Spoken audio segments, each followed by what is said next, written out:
Estamos no 29º domingo e já nos aproximando do final deste ano litúrgico. E quando nós chegamos perto do final do ano litúrgico, a liturgia então vai nos apontar alguns elementos. O elemento de hoje é a oração. A oração como elo de fortaleza em nossas vidas.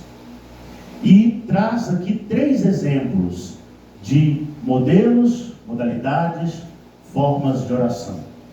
A primeira delas, tirada do livro do Êxodo. Já falei com vocês o quanto que as pessoas traziam no seu coração o valor da presença de Deus no meio deles. Nós hoje falamos, o Senhor está no meio de nós, Ele vive no meio de nós, mas a gente ainda não é capaz de se entregar a tal ponto nesta confiança. O povo de Deus não. O povo de Deus, quando a arca estava, eles davam o melhor, porque sabiam, aqui está a presença de Deus. O povo de Deus, quando Moisés subia no monte e orava, eles iam com toda força, porque entendiam, Deus está ao nosso favor. E a leitura conta isso. Quando Moisés estendia o braço para orar, o povo vencia, porque entendia a presença de Deus. A oração que muda toda a nossa postura. A oração que não é capaz de mudar a Deus, ou melhor, não é necessário mudar a Deus, mas é necessário mudar a nós mesmos. Precisamos ter uma postura orante a ponto de mudar o nosso caminho.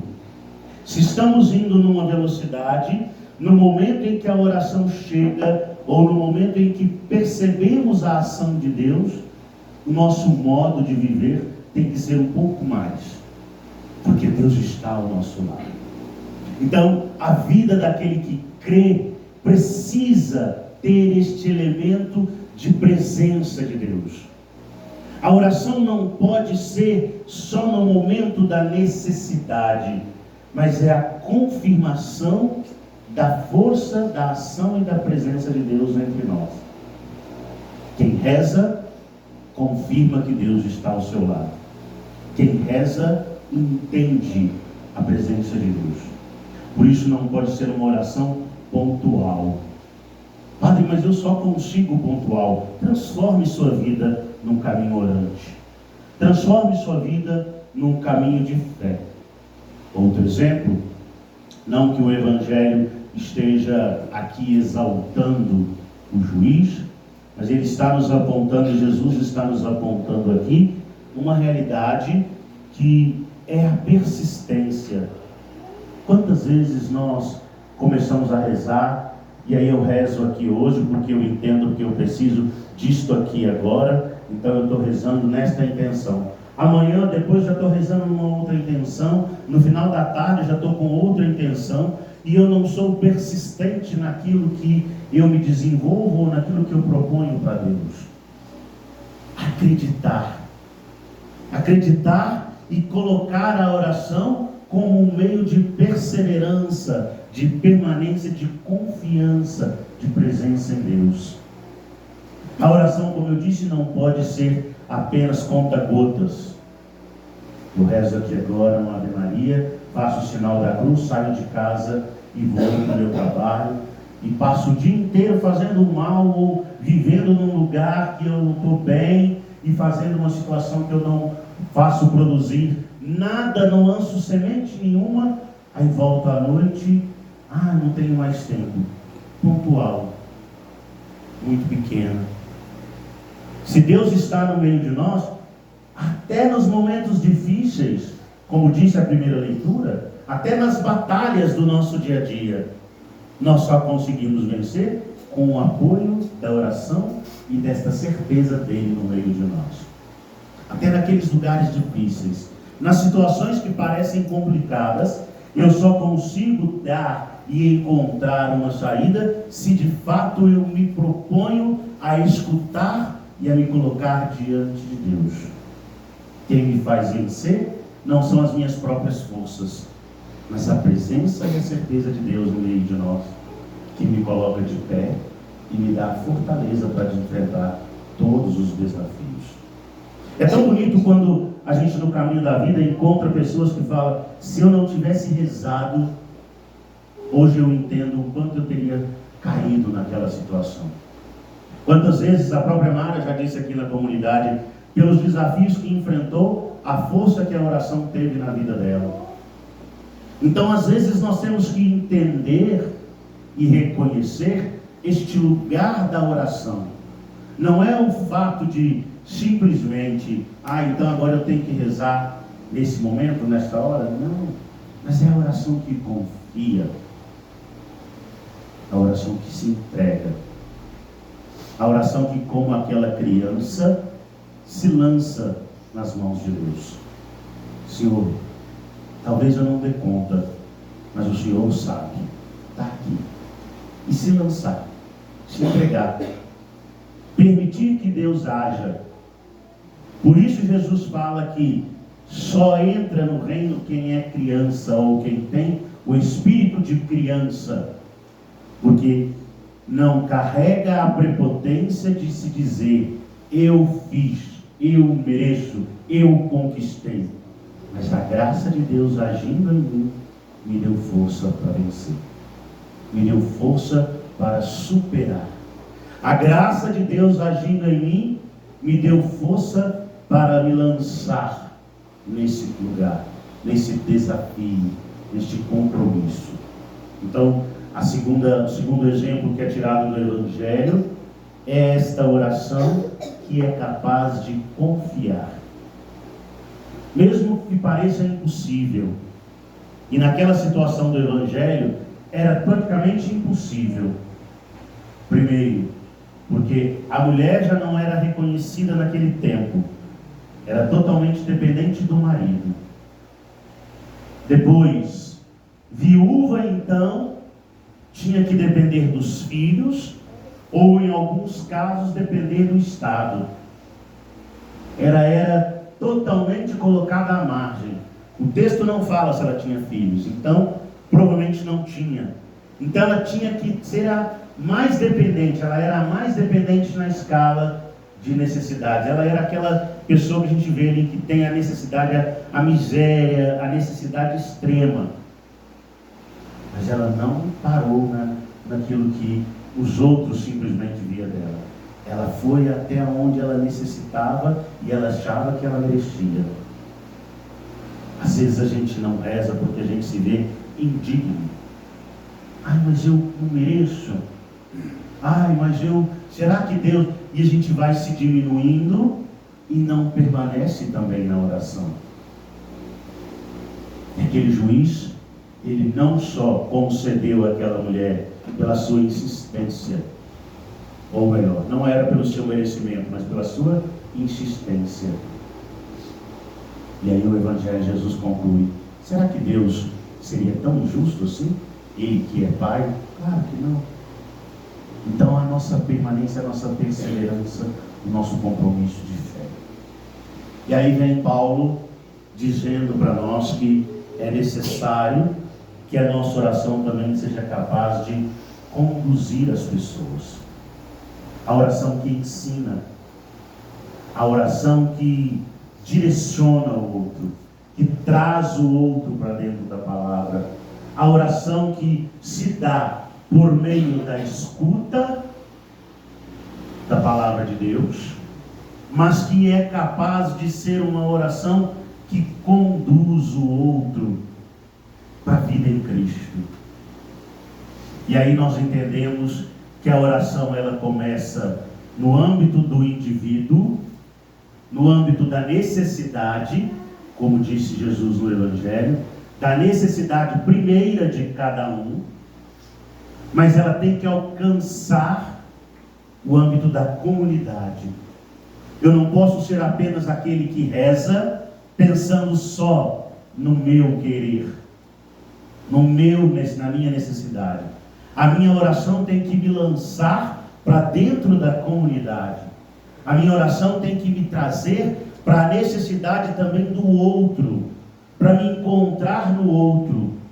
Por isso, na Eucaristia, quando nós não rezamos de maneira individual. Nós rezamos pelo coletivo. apresentando com as preces nossas a oração de todo o povo de Deus. Mas ela começa na necessidade primeira, ali no meu caminho, e ela me leva a viver a vida da comunidade.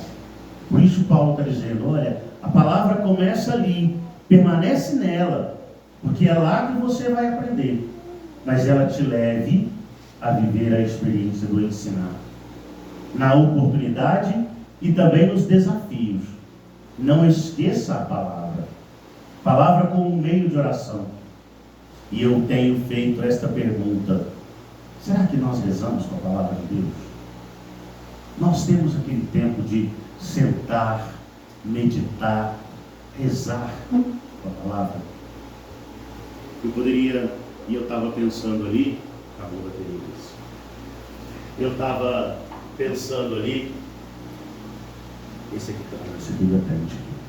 estava rezando aqui durante a leitura e pensando, será que eu podia fazer isso? Mas claro que não vou fazer para não pegar vocês de surpresa. Mas seria tão bom, por exemplo, num dia como hoje, que fala da força da palavra, eu agora sentar e deixar vocês falarem o que a palavra de Deus tocou no coração de cada um de vocês. O que ao ouvir isto da oração, o que brota no coração de vocês? Às vezes nós precisamos ter esta capacidade, como diz São Paulo, de permanecer na palavra. E permanecer na palavra é também cada um que está aqui dizer um pouquinho daquilo. Olha, como é que eu faço essa experiência? O que é que fica para mim hoje desta liturgia? O que é que fica para mim hoje deste encontro missionário da palavra de Deus? É isso que nós temos que também ter a coragem. Rezar com a palavra é isto. É a hora em que, como comunidade de fé, a gente para, silencia e deixa a palavra falar em nós. Ah, padre, eu não lembro. Eu acho que falou isso. A gente volta a ler de novo. Seria tão bom se nós tivéssemos este tempo para rezar aqui agora e fazermos isso. Mas não pode parar aqui. Talvez a gente não tenha tempo de fazer aqui nesta comunidade de fé. Mas você pode repetir isso na sua casa. Você pode repetir isso ao longo da semana com alguns amigos. Reunir alguém do seu trabalho, do seu convívio, os seus vizinhos. Falar, você foi à missa esse final de semana? Você lembra o Evangelho? Vamos falar. O que você entendeu? Como é que você rezou isso? Olha aquele salmo. Você viu como o salmo? Eu elevo os meus olhos para o monte. De onde vem o meu socorro? Meu socorro é o Senhor que fez o céu e fez a terra. Ele é o meu sustento. É isso que é a oração. É isso que Paulo está nos propondo. É fazer com que a nossa vida leve as outras pessoas a fazer uma experiência profunda do Cristo. Aqui nós estamos, ouvindo, rezando a nossa vida, rezando as nossas dores, rezando o nosso compromisso, rezando os nossos desafios. Mas ela tem que nos levar também a rezar os outros lugares onde nós estamos. Que a liturgia de hoje nos faça entender isso. Que as batalhas da vida são vencidas com a presença de Deus e a permanência na oração. E se preciso for, se tiver difícil rezar, aí vem um elemento tão bonito. Se tiver difícil rezar, chame 2 ou 3 para te sustentar na fé, para te ajudar. Como fez Moisés. Aqueles 2, Arão e viram que Moisés estava caindo. E eles foram lá, sentaram Moisés na pedra. Podemos fazer aqui uma oração espiritual. O que é a pedra? Pedro, a igreja. Então, às vezes nós precisamos estar dentro, na igreja, sentados ali, introduzidos na igreja, para sermos sustentados na fé. Às vezes o caminho fica pesado demais, os braços pesam, porque a gente está rezando sozinho. Aí quando a gente entra no caminho da igreja, vem o sustento dos lados e nos põe calmos, tranquilizados. Então é necessário que a oração comece sim no indivíduo, mas ela nos leve a ter amparo, apoio, presença na vida da comunidade, na sociedade, no mundo, eu e você. E esta pergunta de Cristo no final: será que quando Ele voltar Ele vai encontrar fé sobre a terra? Eu quero muito acreditar que sim, eu creio que encontrará, mas dependerá muito de mim e de você, porque não pode ser só a minha fé, tem que ser a fé do coletivo, a fé de todos. Então eu tenho que ser chamado a fazer com que meu irmão também encontre a sua fé.